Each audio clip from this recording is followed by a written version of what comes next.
You've already got a heated response, a heated reaction to your pitch. What do you make of that response?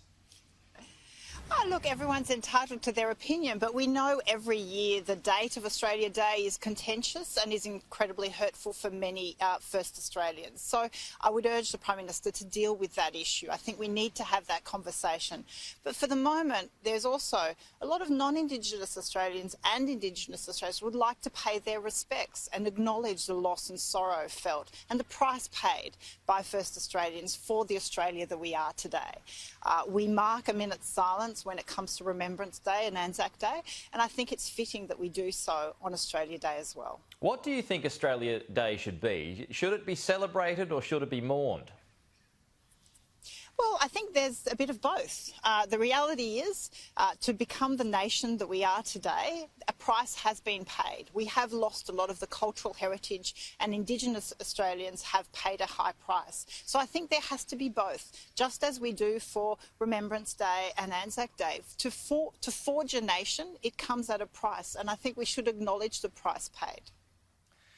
Do you believe that the changing of the wording in the national anthem was not enough?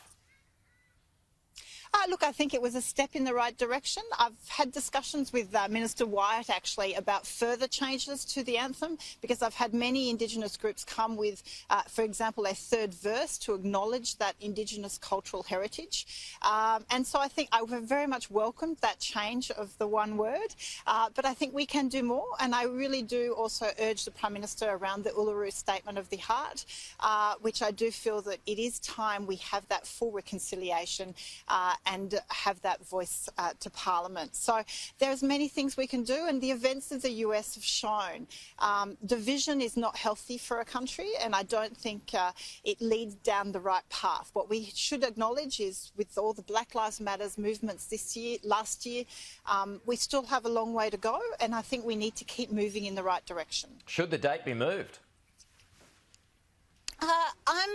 I acknowledge the concern and the distress that many Indigenous Australians have around the date. I'm not opposed to moving the date, but I'm a little bit in a quandary in the sense that I don't know what would be the appropriate day.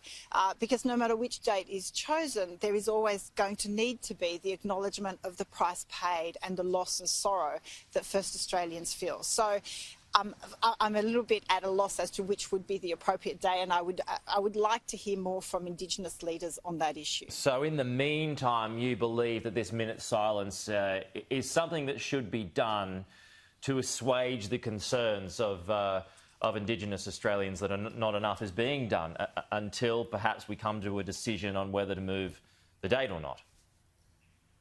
Yeah, and I must say, as a non-Indigenous Australian, I would like to be able to pay my respects and acknowledge our history. We don't have a completely rosy history. Things were done.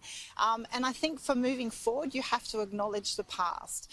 And I don't think we yet do enough to acknowledge the price paid of colonialisation in Australia. We're starting to, and I think our kids, they're a generation that has a much better understanding, but I think we can do more. And I think paying respect by marking a minute's silence is a first step. We've already heard some of that response, though. We played it to our audience. What has the reaction been from the people that you're talking to? Look, I've had a very positive response. It's gone up in several groups, chat groups, local media here around Warringah and other areas. And I have actually had an overwhelmingly positive response. I was talking to Darwin Radio yesterday, and the feedback they had on their messages was positive as well. All of them mostly acknowledging that it's a step in the right direction to acknowledge that price paid and pay respect. So, it's interesting if there are some that have vehemently opposed, but at the end of the day, we should acknowledge what is a minute's silence. A minute's silence is to recognise those fallen in battle, but also in maybe the forging of our nation and the defending of our nation. So I do think it's appropriate. OK, Zali Steggall, appreciate your time this morning. Thanks for joining us here. Thank you.